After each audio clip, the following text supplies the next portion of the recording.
Hi everyone, so today I'm going to talk to you a little bit about what you need to get started with nail binding. It's very simple craft and very portable because honestly all you need is wool and a nail binding needle. Now needles like this, which has been handcrafted from, I believe this one was a chopstick, you can get online in places like Etsy, though they can be a little bit pricey.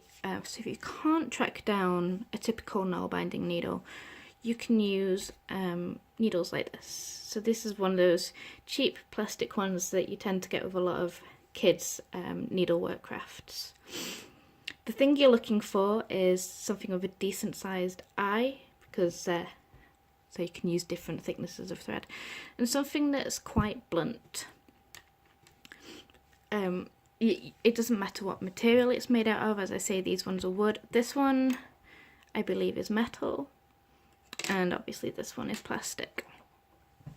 The only thing you really need to think about when choosing your needle and your yarn is to try and match the thickness of your yarn with your needle. So for this yarn, which is quite thick, I will probably choose this needle. As you can see, nice chunky needle, nice chunky piece of yarn. If you're using a thinner needle, I would use a thinner yarn. And that's purely because if you're using a thick needle with a fine yarn, it's going to get lots of holes in it from where you're stretching the stitches. But if you like that kind of thing, then go for it. So when you're choosing your yarn, you want something that is natural. I have had experience with 100% natural, which is the best that you'd be able to get hold of. This one is 100% natural. It is 75% merino and 25% mohair, and it is absolutely fantastic. For UK viewers, I found this in John Lewis. You can also use acrylic blends. So some of the yarns that I've been using are, say, 70% acrylic and 30% natural. The higher percentage of natural you can get, the better. And this is because when you're working with nail binding, I will just break a bit off here to show you. You tend to be, oh, this doesn't want to snap. There we go. You tend to be using short pieces of thread. So you can imagine that when you're having to join them together, you can't just put a knot in it because the knot's not going to go through your stitches. So you want to be able to essentially wet felt those together.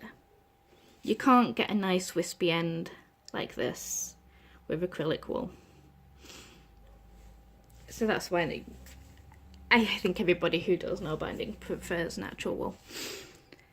The other thing you need to bear in mind is that you have to be able to pull the wool apart. Rather than cutting a length off, you want to be able to snap it off.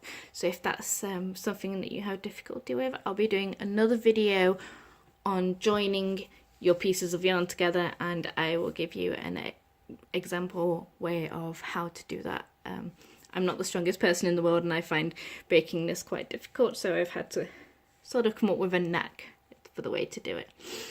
So I hope you have fun searching for your nail binding supplies, and I hope to see you again for my next video, where I will be demonstrating the start of the Oslo stitch.